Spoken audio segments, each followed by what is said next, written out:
Hi friends, welcome to Sri Renga's kitchen. இன்றைக்கி நம்ம கிச்சனில் ஒரு ஹெல்த்தியான பச்சை பயிறு கடையல் ரெசிபி தான் பார்க்க போகிறோம். வாங்க பார்க்கலாம். இது பண்ணுறதுக்கு ஒரு குக்கரில் 1/2 கப் அளவு பச்சை பயிறு எடுத்துக்கலாம். அடுப்பை மீடியம் ஃப்ளேமில் வச்சுட்டு இதை நல்லா வாசம் வர வர வறுத்து விட்டுக்கலாம். கைவிடாமல் வறுத்துக்கிட்டே இருக்கலாம்.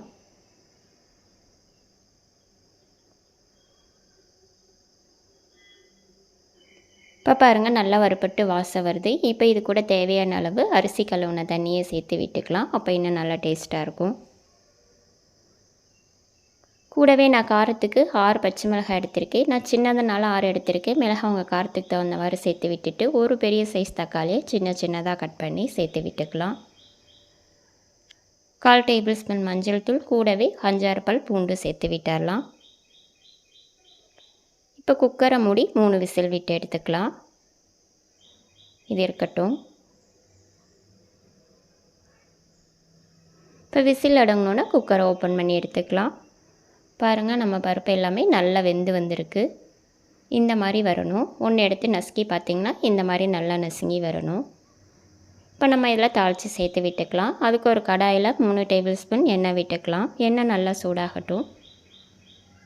இப்போ 1/2 டேபிள் ஸ்பூன் கடுகு நல்லா பொரியட்டும். இப்போ 1 டேபிள் ஸ்பூன் வர கொத்தமல்லி,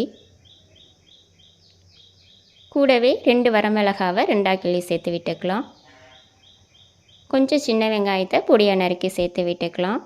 சின்ன வெங்காயம் நிறைய சேர்த்து பண்ணிங்கன்னா உங்களுக்கு நல்ல டேஸ்ட்டும் கொடுக்கும் இது. இப்போ வெங்காயத்தை நல்லா வதக்கி விட்டுடலாம்.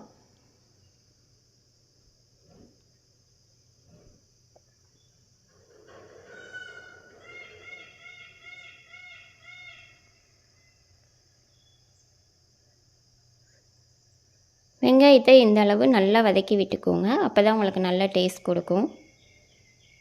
இப்போ இது கூட ஒரு கொத்து கருவேப்பிலை சேர்த்து விட்டுட்டு இது ஒரு தடவை கலந்து விட்டுடலாம். இப்போ நம்ம தாளித்ததை பருப்பில் சேர்த்து விட்டுடலாம். கடைசியாக தான் உப்பு சேர்க்கணும். இப்போ தேவையான அளவு உப்பு சேர்த்து இதை ஒரு மத்து வச்சு நல்லா கடைஞ்சி விட்டுக்கலாம்.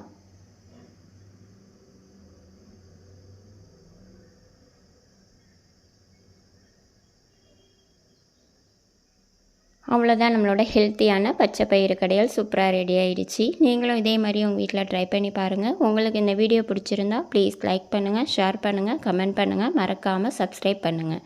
தேங்க்யூ ஃபார் வாட்சிங்.